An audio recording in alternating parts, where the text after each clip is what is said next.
என்டிஏல இருந்து நமக்கு முக்கியமான ஒரு அப்டேட் என்னன்னா, all India AYUSH post graduate entrance test, அதாவது ஏஐஏபிஜிஇடி, அதாவது யூஜி ஆயுஷ் சித்தா யுனானி ஹோமியோபதி முடிச்சுட்டு ஸோ பிஜிக்கு வந்து எக்ஸாம்ஸ் வந்து என்டிஏல நமக்கு கண்டக்ட் பண்ணுவாங்க. ஸோ அந்த எக்ஸாம்ஸோடைய ரிசல்ட்டை வந்து இப்போ அஃபிஷியலாக டிக்ளேர் பண்ணிட்டாங்க. ஸோ இந்த ரிசல்ட்டை வந்து நம்ம டீட்டெயில்டாக அனலைஸ் பண்ணி இப்போ பார்ப்போம். ஸோ நீங்கள் பார்க்குறது Ayush PG doctors YouTube channel. So நம்மளுடைய ஆயுஷ் பிஜி டாக்டர்ஸ் சேனலை ஃபாலோ பண்ணிக்கோங்க. ஸோ உங்களுக்கு வந்து ரெகுலர் அப்டேட்ஸ் வந்துகிட்டே இருக்கும், கவுன்சிலிங் பற்றின அப்டேட்ஸ் வரும். ஸோ உங்களுக்கு வந்து இப்போ ஸ்கோர் கார்டு எக்ஸாம் எழுதுனா அந்த டாக்டர்ஸ் உங்களுடைய ஸ்கோர் கார்டு இப்போ லைவாக இருக்குது. உங்களுடைய கிரெடென்ஷியல் போட்டு நீங்கள் ஸ்கோர் கார்டு எடுத்துடலாம். இப்போ வந்து டீட்டெயிலாக என்னென்ன இருக்குது அப்படின்றத நம்ம பார்க்க போகிறோம். ஓகே, டீட்டெயிலாக பார்ப்போம். நேற்று தான் வந்து ப்ரெஸ் ரிலீஸ் பண்ணியிருந்தாங்க. என்டிஏவுடைய அந்த all India AYUSH post graduate entrance டெஸ்டோடைய அந்த ரிசல்ட் வந்து டிக்ளேர் பண்ணிட்டாங்க. ஸோ இந்த ஆண்டு வந்து எப்படி நடந்திருக்கு அப்படின்றத நம்ம டீட்டெயிலாக பார்ப்போம். Ayurveda homeopathy Siddha and Unani CBT மோடில் 6th ஜூலை வந்து கண்டக்ட் பண்ணியிருந்தாங்க. டோட்டலாக வந்து இந்த வருஷம் வந்து ஆயுர்வேதா ஹோமியோபதி சித்தா யுனானிக்கு 40,120 கேண்டிடேட்ஸ் வந்து ரெஜிஸ்டர் பண்ணியிருந்தாங்க. இதில் வந்து ஆயுர்வேதாக்கு ரெஜிஸ்டர் பண்ணது 27,566, 26,141 கேண்டிடேட்ஸ் அப்பியர் ஆனாங்க. ஆயுர்வேதா வந்து பார்த்தீங்கன்னா மீடியம் வந்து இங்கிலீஷ் அண்ட் ஹிந்தியில் தான் இருக்கும். அதே மாதிரி வந்து ஹோமியோபதிக்கு இங்கிலீஷ் மட்டும்தான். ஹோமியோபதி ரெஜிஸ்டர் பண்ணது 9,317, கேண்டிடேட் அப்பியர் ஆனது 8,279. சித்தா இங்கிலீஷ் அண்ட் தமிழில் வந்து உங்களுக்கு இருக்கும் பேப்பரு. ஸோ 872 பேர் கேண்டிடேட் ரெஜிஸ்டர் பண்ணது. ஸோ அப்பியர் ஆனது 819. யுனானியை பொறுத்தவரைக்கும் பார்த்தீங்கன்னா இங்கிலீஷ் அண்ட் உருதுல தான் இருக்கும்.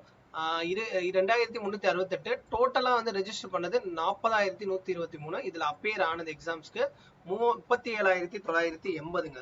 ஸோ இதில் எக்ஸாம் வந்து கண்டக்ட் பண்ணது வந்து 211 சிட்டிஸ் இன்னும் 100 cities 211 centres in 100 cities on 6th ஜூலைல வந்து கண்டக்ட் பண்ணியிருந்தாங்க. 6th ஜூலை 18th ஜூலை வந்து இன்வைட்டட் பண்ணியிருந்தாங்க. அதாவது த்ரோ சேலஞ்சஸ் வந்து த்ரோவாக பப்ளிக் நோட்டீஸ் பண்ணியிருந்தாங்க. இதெல்லாம் ஓகே, இதெல்லாம் முடிஞ்சிச்சு, எல்லாம் செக் பண்ணி ஆயிடுச்சு. இப்போ வந்து மினிமம் குவாலிஃபிகேஷன் மார்க் என்ன அப்படின்றத நம்ம டீட்டெயிலாக பார்ப்போம். ஸோ இது வந்து உங்களுக்கு கேண்டிடேட் வந்து கேட்டகரி வைஸ் எப்படி ரெஜிஸ்டர் பண்ணியிருந்தாங்க. அதாவது வந்து ஆயுர்வேதா ஹோமியோபதி சித்தா யுனானி வந்து ஜென்ரல் இவிஎஸ் ஓபிசி என்சிஎல் எஸ்சி எஸ்டி எவ்வளோ பண்ணாங்கன்னு அது டீட்டெயிலாக போட்டிருக்காங்க. மெயினாக நம்ம வந்து மினிமம் குவாலிஃபிகேஷன் மார்க் எவ்வளோன்னு பார்ப்போம் ஒவ்வொரு கோர்சஸ். இப்போ ஆயுர்வேதா நீங்கள் எடுத்தீங்கன்னா அன்ரிசர்வ் கேட்டகரி இவிஎஸ்க்கு வந்து 50%, அதாவது 50%, மேக்ஸிமம் 389, மினிமம் 123 குவாலிஃபை. அதாவது நம்பர் ஆஃப் குவாலிஃபை வந்து 13,022 பேர். ஆயுர்வேதா வந்து ஓபிசியில் வந்து 122, மேக்ஸிமம் மினிமம் 106 மார்க். ஓகேவா, இதில் வந்து 40%. ஆயுர்வேதாக்கு எஸ்சிக்கு பார்த்தீங்கன்னா 106, மினிமம் மேக்ஸிமம் 122. எஸ்டிக்கும் சேம் அதே தான், 132 பேர் வந்து குவாலிஃபை ஆயிருக்காங்க, நம்பர் ஆஃப் குவாலிஃபை. எஸ்சியில் வந்து 340, ஓபிசியில் 1,074. அதுக்கப்புறம் பார்த்தீங்கன்னா unreserved economically weaker section PWD கேட்டகரியில் 45%. இவங்களுக்கு வந்து மேக்ஸிமம் 122, மினிமம் 108, 11 பேர். ஆயுர்வேதா பொறுத்தவரையும் ஓபிசி பிடபிள்யூடிக்கு வந்து 112, ரெண்டுக்குமே மேக்ஸிமம் மினிமம் ஒரே ஒரு கேண்டிடேட். அடுத்து வந்து ஹோமியோபதி எடுத்தீங்கன்னா ஹோமியோபதிக்கு வந்து அன்ரிசர்வ் இவிஎஸ்க்கு எக்கனாமிக் வீக்கர் செக்ஷனுக்கு 50%, 366 மேக்ஸிமம், மினிமம் 110, 4,355 கேண்டிடேட்ஸ் வந்து குவாலிஃபை ஆயிருக்காங்க. தென் ஓபிசியில் 40% வந்து மினிமம் 96, மேக்ஸிமம் 109. ஸோ அதே தான் வந்து எஸ்சி எஸ்டிக்கும். ஓபிசி 341, எஸ்சி வந்து 133, எஸ்டி வந்து 31. அதே மாதிரி அடுத்து homeopathy unreserved economic weaker section minimum 96, maximum 106, 5 candidates. அதுக்கப்புறம் பார்த்தீங்கன்னா ஓபிசி பிடபிள்யூக்கு 40%, 102, மினிமம் மேக்ஸிமம் 102, ஒரே ஒரு கேண்டிடேட். அடுத்து சித்தா பாருங்க. சித்தா பொறுத்தவரையும் வந்து அன்ரிசர்வ் இவிஎஸ் கேட்டகரியில் வரவங்களுக்கு 15%, மினிமம் 153, மேக்ஸிமம் 312, டோட்டல் கேண்டிடேட் 409.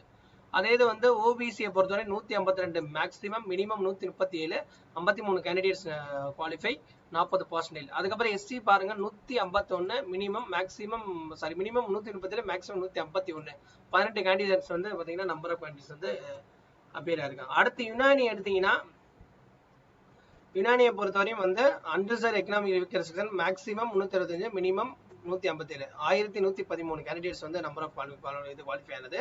அதுக்கப்புறம் யுனானியை பொறுத்தவரையும் ஓபிசி 40%, மேக்ஸிமம் 156, மினிமம் 137, 112 வந்து நம்பர் ஆஃப் குவாலிஃபை. யுனானியை பொறுத்தவரை எஸ்சி வந்து மினிமம் 152, மேக்ஸிமம் 154, 2 கேண்டிடேட் தான் இது குவாலிஃபை ஆயிருக்காங்க. அதே யுனானி எஸ்டியை பொறுத்தவரை 150 மேக்ஸிமம், மினிமம் 142, 2 கேண்டிடேட்ஸ் குவாலிஃபை ஆயிருக்காங்க.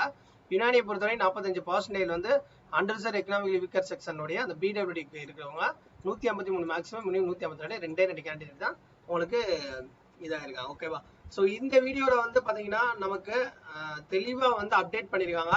ஸோ நம்மளுடைய அடுத்து வந்து கவுன்சிலிங் ஒரே process, state and all India counselling வந்து எப்போ நடக்கும் அதை பற்றின டீட்டெயில் எல்லாம் நம்ம சேனலில் வந்து விரிவாக நம்ம அப்டேட் பண்ணுவோம். ஸோ நம்மளுடைய ஆயுஷ் பிஜி டாக்டர்ஸ் தமிழ் சேனலை ஃபாலோ பண்ணுங்க. உங்களுக்கு தொடர்ந்து நிறைய